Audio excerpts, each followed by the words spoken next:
Since the Earth formed more than 3 billion years ago, bacteria have been the most successful life form on Earth. Their sheer number has been estimated at 5 nonillion entities, that is a 5 followed by 30 zeros. Bacteria have colonized a wide variety of ecological niches, from the permanent ice of the glaciers to the hot springs deep inside the oceans. And they have colonized the human body.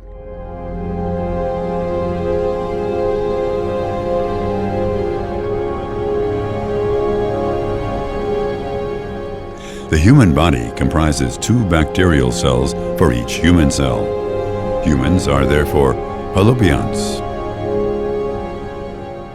Indeed, we cannot live without the bacteria.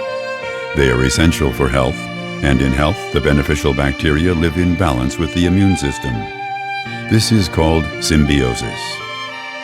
In the intestines, bacteria make nutrients available to the body and produce vitamins crucial for health. On the skin, they prevent disease-forming bacteria, the pathogens, from colonization and proliferation. This is also true in our oral cavity, where almost 1,000 different bacterial types can colonize. But what happens if the balance between our protective bacteria and our immune system is lost?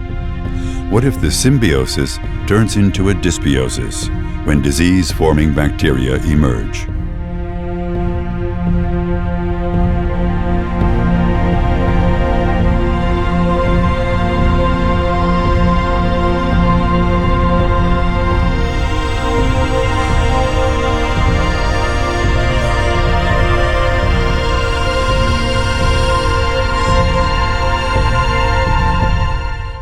Replacement of a tooth with an implant-supported restoration is associated with the establishment of well-defined peri-implant soft tissue compartments.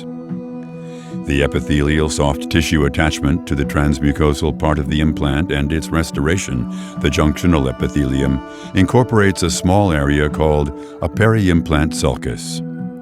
This creates a new habitat for bacteria to colonize. As in the rest of the oral cavity, in health, the bacteria colonizing the peri-implant sulcus are aerobic and facultative gram-positive bacteria, mainly cocci and immobile rods, with only a few anaerobic gram-negative organisms. In symbiosis, the immune defense mechanisms to these bacteria are proportionate and in balance with these organisms. The connective tissue lateral to the junctional epithelium displays no or only minor features of inflammation, and gentle peri-implant probing of a healthy sulcus does not result in bleeding. However, as with natural teeth, if plaque is allowed to accumulate, inflammation of the surrounding soft tissues arises. Most patients with plaque accumulation around their implants develop a so-called peri-implant mucositis.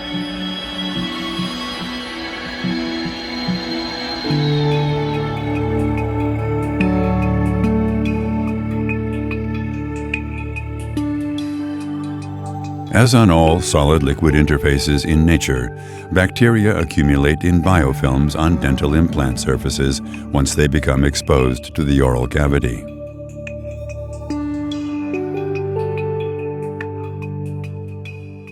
Not all bacteria are capable of adhesion to surfaces on their own. Some streptococci, however, possess molecules called adhesins that enable them to adhere to the surfaces of teeth and implants.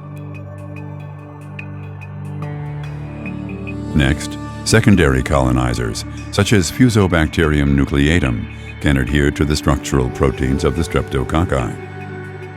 This organism has the ability to co-aggregate with a variety of other bacterial species and communicate with them by sending and receiving chemical messages.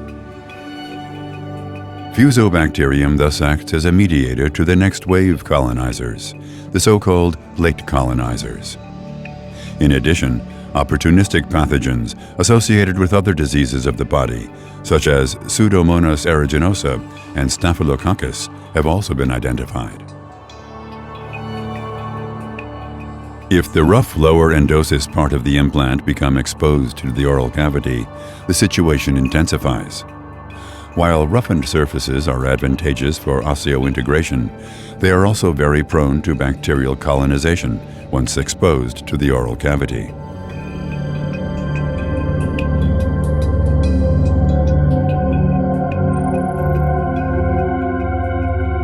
Together, the bacteria produce large amounts of polysaccharides. Tightly packed and surrounded by a common matrix, they form a robust biofilm, an ecosystem relatively stable within the host. The biofilm protects the constituent microorganisms from chemical and mechanical attacks, as well as from the host's immune challenges.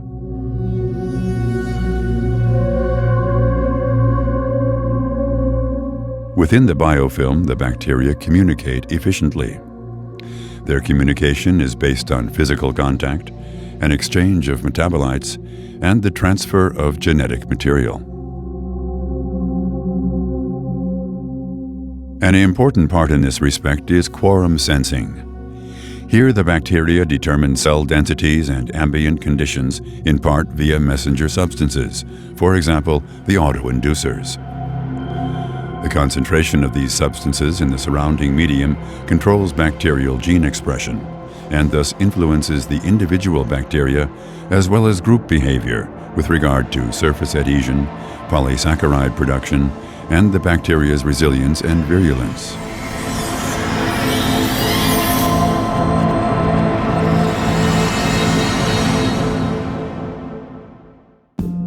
The production of toxins and other bacterial factors, such as CpG motifs from bacterial DNA and protein antigens, activate the host's immune response. Plaque formation consistently results in inflammation of the peri-implant soft tissues, a stage of the disease called peri-implant mucositis. The clinical sign of peri-implant mucositis is bleeding following gentle probing. Other signs may include redness, edema, and a deepening of the peri-implant probing depth. If peri-implant mucositis is left untreated, the onset of peri-implantitis may occur. There are clinical similarities between peri-implantitis and periodontitis. However, peri-implantitis may progress faster and with more aggressive bone resorption than periodontitis. This may be influenced by several structural differences between periodontal and peri-implant tissues. Dentogingival fibers around teeth connect the soft tissues with the root cementum and are oriented in multiple directions. They separate the periodontitis lesion from the alveolar bone. In contrast, the collagen fibers around an implant are anchored in the crestal bone and extend parallel to the implant surface. These fibers do not act as barrier against spread of inflammation. Periodontal ligament fibers seal the apical part of the sulcus around teeth with a fibrous attachment to the root cementum. They also separate the lesion from the alveolar bone. In contrast, the peri-implant tissue lacks the dentogingival fibers and periodontal ligament. Thus, the peri-implantitis lesion extends close to the crestal bone. Neutrophils occur in much larger numbers in peri-implantitis than in periodontitis, and are, together with macrophages, attracted by the buildup of a chemokine gradient. While plasma cells are the dominant cells in both types of lesions, the total number and density of plasma cells is significantly higher in peri-implantitis than in periodontitis. Unhindered by the vertically oriented collagen fibers, the mucosal inflammation moves apically and starts to involve the bone. Pro-inflammatory cytokines and other chemical messengers released by the cells of the immune response induce the maturation and activation of osteoclasts, which are responsible for resorbing the bone.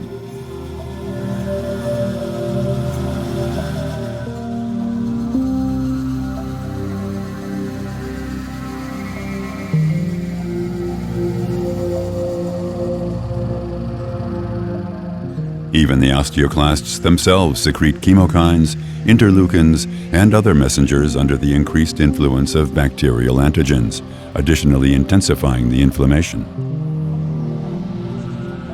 As a result of all these mechanisms, periimplantitis progresses quickly and circumferentially, forming a saucer-type lesion around the implant, thus leading to intra-bony defects.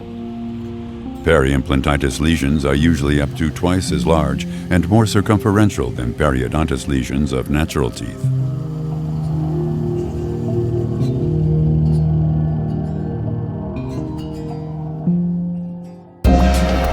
If left untreated, the damage is often irreversible, and the implant may completely lose integration or require removal. The main goal of treatment of periimplantitis is to resolve the inflammation in order to arrest disease progression and further bone loss. Infection control is achieved by the removal of biofilm from the implant surface using mechanical, chemical, or air polishing methods. With deep peri-implant pockets, a surgical intervention is usually required to gain access to the implant surface for biofilm removal. The surgery may involve resection of the mucosal cuff around the implant for pocket reduction. In some cases, it can be combined with reconstructive procedures.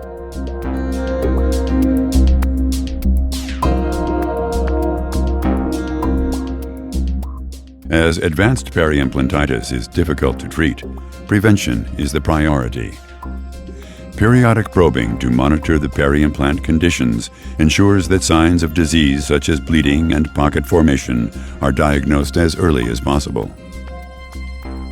A thorough assessment of the patient is also recommended, as other factors such as prior or current periodontal disease, smoking, or diabetes may increase the patient's likelihood of developing peri-implant mucositis and periimplantitis.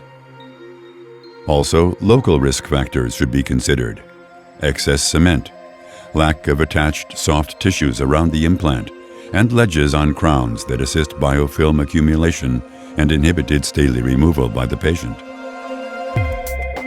The key for long-term success following treatment of peri-implant mucositis or periimplantitis is the prevention of recurrent dysbiosis.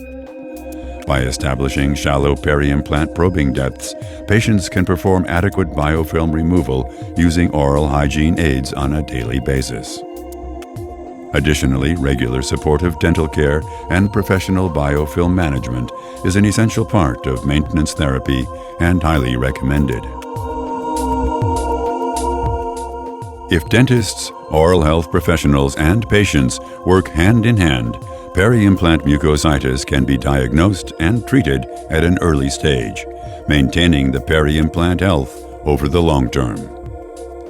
We cannot change biology, but we can control risk factors and adapt our therapies.